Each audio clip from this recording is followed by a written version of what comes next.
Welcome to my YouTube channel my knowledge my strength. आज का topic है भारत के राष्ट्रीय चिन्ह व प्रतीक से रिलेटेड प्रीवियस ईयर के most important question for all government exams. Question number 1 है, भारत का राष्ट्रीय ध्वज है। तो देखिए, सभी जानते होंगे कि भारत का राष्ट्रीय ध्वज तिरंगा है, तो ए ऑप्शन इसका राइट हो जाएगा। अब हम अगर इस बात करें कि इसका डिजाइन किसने तैयार किया था राष्ट्रीय ध्वज का, तो किसने किया था? पिंगली वेंकैया ने। पिंगली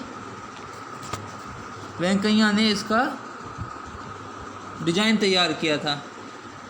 अब बात करें कि इसकी लंबाई क्या होती है, तो 3:2 के अनुपात में इसकी लंबाई और चौड़ाई होती है। और इसके चक्र में कितने तिल्ले होते हैं? 24 तिल्ले होती हैं। और ये चक्र किस कलर का होता है? तो यह चक्र नीले कलर का होता है। इसको अशोक चक्र बोलते हैं। ये नीले कलर का होता है। तो यहाँ से आपको इतने फैक्ट याद रखने हैं। अब अगर हम और बात करें अदर फैक्ट की तिरंगे से ही रिलेटेड, तो देखिए पहला फैक्ट देखिए, संविधान सभा ने तिरंगे को कब अपनाया था, है ना? संविधान सभा ने राष्ट्रीय ध्वज के प्रारूप को कब अपनाया था? तो 22 जुलाई 1947 को अपनाया था। 1947 को अपनाया था राष्ट्रीय ध्वज को संविधान सभा ने। अब अगर हम बात करें अगले फैक्ट की कि राष्ट्रीय ध्वज के लिए प्रयोग किया जाता है, तो राष्ट्रीय ध्वज के लिए केवल हथकरघा खादी कपड़े का प्रयोग किया जाता है राष्ट्रीय ध्वज को बनाने के लिए।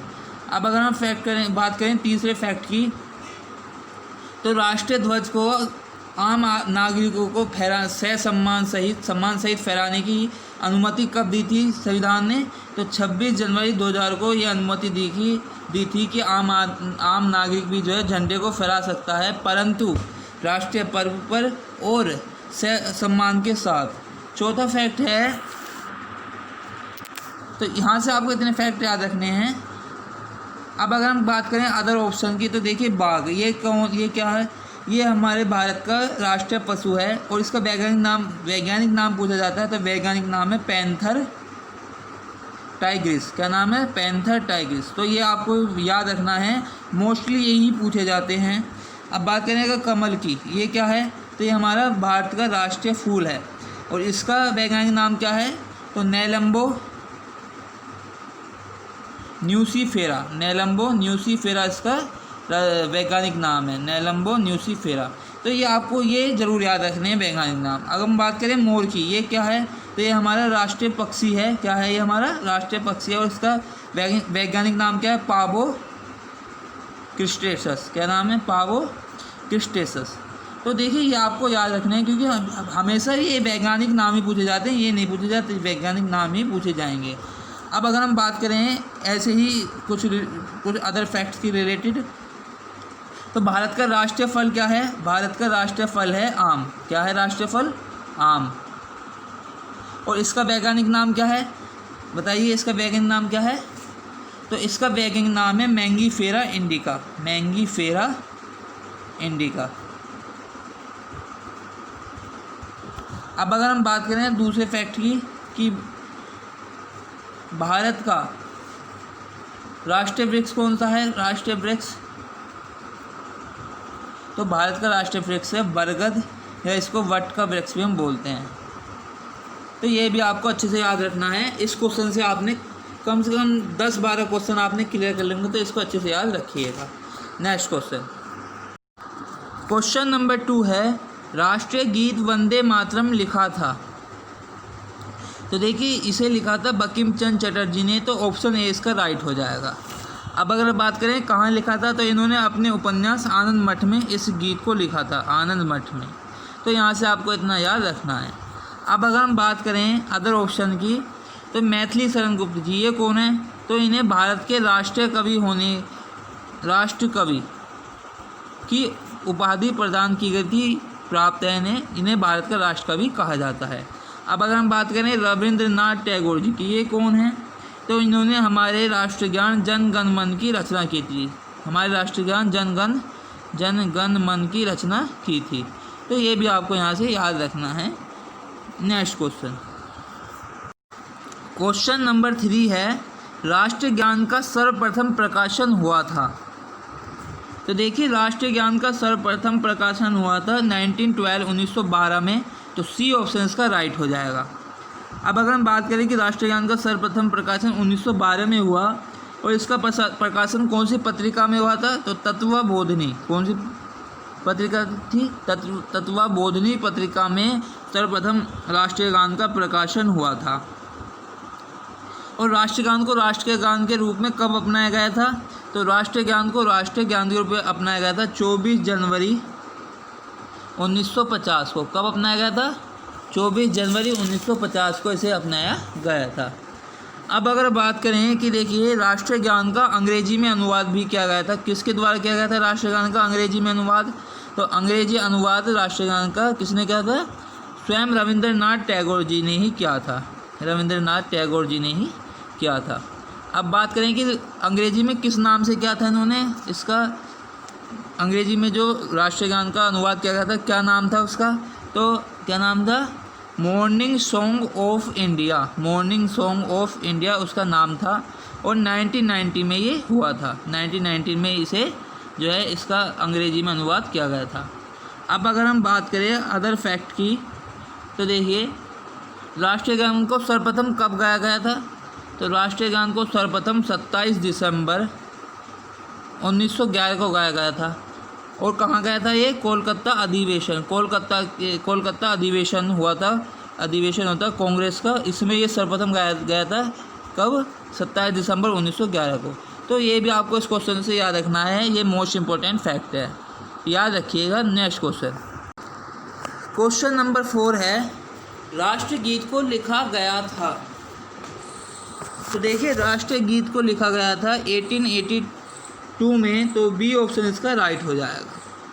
अब अगर हम बात करें तो राष्ट्रीय गीत को किसने लिखा था, तो बंकिम चंद्र चटर्जी ने लिखा था। यह भी हमने पिछले क्वेश्चन में पढ़ा और अपने उपन्यास आनंद मठ में लिखा था। तो इससे रिलेटेड कुछ एक्स्ट्रा फैक्ट और जान लेते हैं हम कि राष्ट्रीय गीत को सर्वप्रथम गाया गया था। देखिए अभी हमने पीछे पढ़ा, राष्ट्रीय गान को सर्वप्रथम गाया गया था 27 दिसंबर 1911 को कलकत्ता अधिवेशन में। अब पूछा गया है कि राष्ट्रीय गीत को सर्वप्रथम कब गाया गया था, फर्स्ट टाइम कब गाया गया था, तो 1896 में गाया गया था। 1896 में, और इसे भी कांग्रेस के कलकत्ता अधिवेशन में ही गाया गया था। कलकत्ता अधिवेशन होगा कांग्रेस का 1896 में, वहाँ पर इसे सर्वप्रथम गाया गया था राष्ट्रीय गीत को। अब अगर हम दूसरा फैक्ट देखें कि संविधान सभा ने राष्ट्रीय गीत को राष्ट्रीय गीत के रूप में स्वीकार किया था। कब किया था राष्ट्रीय गीत को राष्ट्रीय गीत के रूप में? 26 जनवरी 1950 को किया गया था। 26 जनवरी 1950 को किया गया था इसको स्वीकार। 26 जनवरी 1950 को ही संविधान जो है हमारा अंगीकार भी किया गया था। तो 26 नवंबर को किया गया था, लेकिन 26 जनवरी को हम अपना गणतंत्र दिवस में मनाते हैं। अब अगर हम तीसरा फैक्ट देखें कि प्रथम गायक कौन थे जिन्होंने राष्ट्रीय गीत को गाया था, तो पंडित ओमकार नाथ। कौन थे? पंडित ओमकार नाथ ठाकुर जी थे जिन्होंने इस गीत को गाया था। अब अगर हम अगला फैक्ट देखें कि राष्ट्रीय गीत का जो कि हमारा राष्ट्रीय गीत है, इसका अंग्रेजी में अनुवाद किसने किया था, तो श्री अरविंद घोष ने। किसने? श्री अरविंद घोष ने इसका अंग्रेजी में अनुवाद किया था। तो इस क्वेश्चन से आपको इतने फैक्ट याद रखने हैं, मोस्ट इम्पोर्टेंट है। नेक्स्ट क्वेश्चन नंबर 5 है भारत के राष्ट्रीय पर्व हैं। देखिए भारत के राष्ट्रीय पर्व कौन सा? देखिए 15 अगस्त ये भारत का राष्ट्रीय पर्व है। 26 जनवरी ये भी भारत का राष्ट्रीय पर्व है, नेशनल फेस्टिवल है। 2 अक्टूबर ये भी भारत का नेशनल फेस्टिवल है, राष्ट्रीय पर्व है। तो डी ऑप्शन इसका राइट हो जाएगा। तो आपको याद रखना है कि भारत में 3 राष्ट्रीय पर्व नेशनल फेस्टिवल मनाए जाते हैं, 15 अगस्त, 26 जनवरी, 2 अक्टूबर। तो डी ऑप्शन इसका राइट हो जाएगा, ये अच्छे से याद रखिएगा। नेक्स्ट क्वेश्चन नंबर 6 है विक्रम संवत का प्रारंभ हुआ था। तो देखिए विक्रम संवत का प्रारंभ हुआ था 58 ईस्वी पूर्व। तो सी ऑप्शन इसका राइट हो जाएगा। अब अगर हम बात करें अदर ऑप्शन की, तो देखिए ऑप्शन डी देखिए आप 78 ईस्वी पूर्व। तो शक संवत का प्रारंभ हुआ था। शक संवत का प्रारंभ हुआ था 78 ईस्वी पूर्व। 58 ईस्वी पूर्व हुआ था विक्रम संवत का, और 78 ईस्वी पूर्व हुआ था शक संवत का। और भारत का राष्ट्रीय कैलेंडर किस पर आधारित है, तो भारत का राष्ट्रीय कैलेंडर शक संवत पर आधारित है, जो हिंदी का कैलेंडर होता है। और इसकी शुरुआत किसने की थी शक संवत की, तो इसकी शुरुआत की थी कनिष्क ने। किसने की थी? कनिष्क ने। तो इस क्वेश्चन से आपको इतना याद रखना है। नेक्स्ट क्वेश्चन नंबर 7 है, राष्ट्रीय कैलेंडर को अपनाया गया था। तो देखिए राष्ट्रीय कैलेंडर को अपनाया गया था 1957 में, तो ए ऑप्शन का राइट हो जाएगा। अब अगर हम बात करें कि एग्जैक्ट कब डेट क्या थी इसकी, 22 मार्च 1957 को इसमें अपनाया गया था, तो ये आपको इसकी एग्जैक्ट डेट भी याद रखनी है।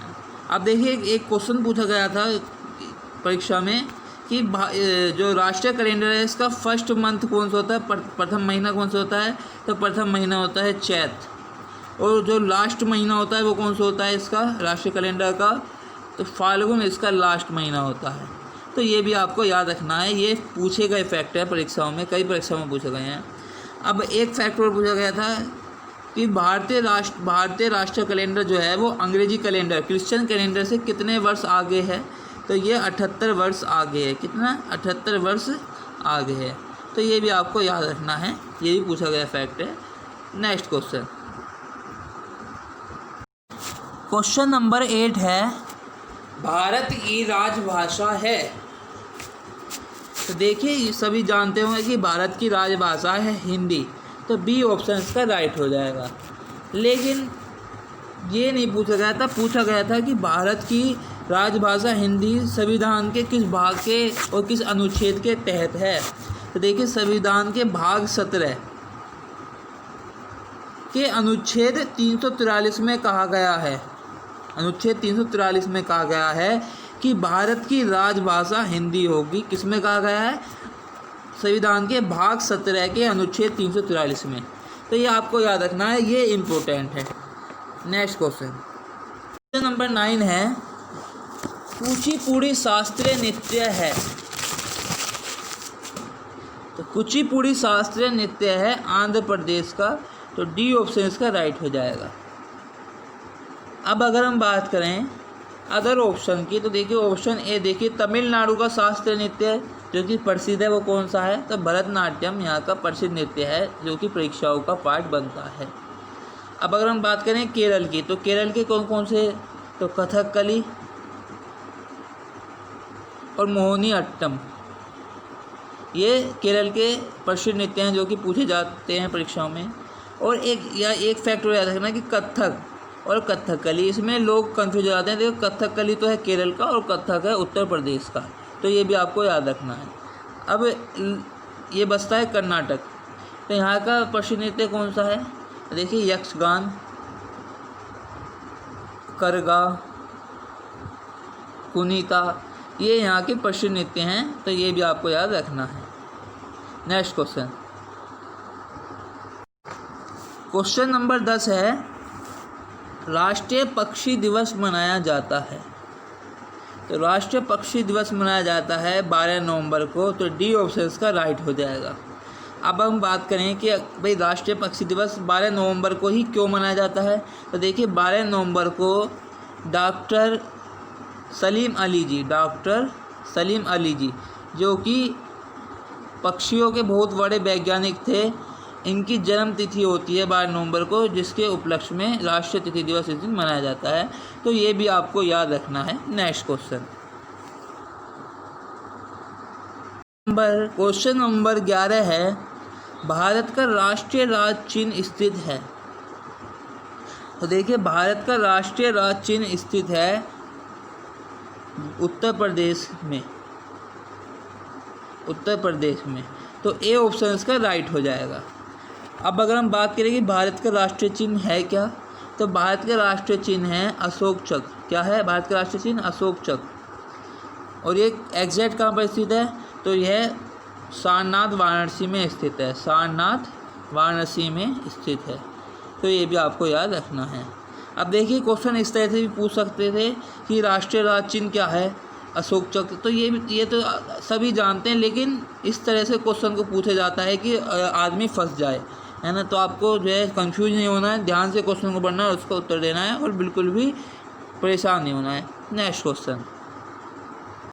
क्वेश्चन नंबर 12 है, भारत का राष्ट्रीय वाक्य है। तो देखिए भारत का राष्ट्रीय वाक्य क्या है, तो भारत का राष्ट्रीय वाक्य है सत्यमेव जयते।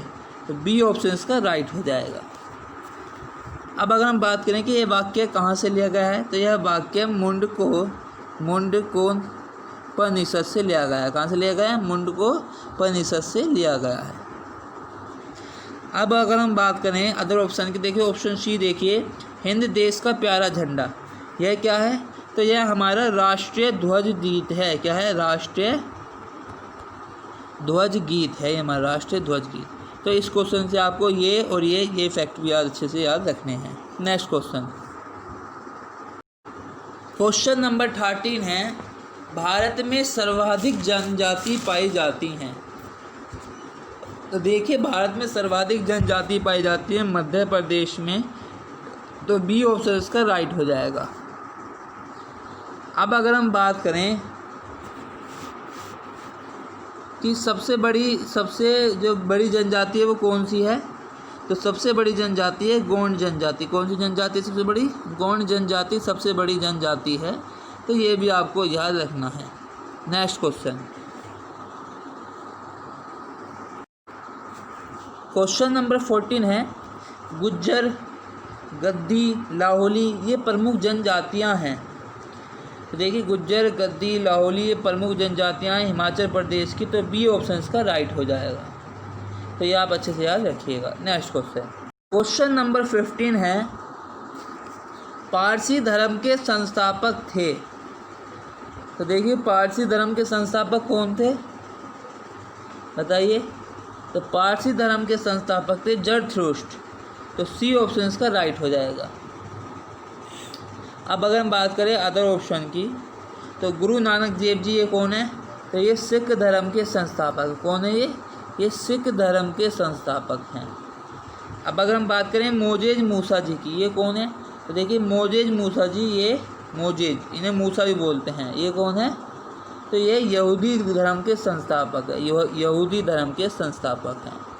अब अगर हम बात करें पतंजलि की, ये कौन है? पतंजलि जी ये कौन है? तो ये योग दर्शन के प्रवर्तक हैं, योग दर्शन के प्रवर्तक।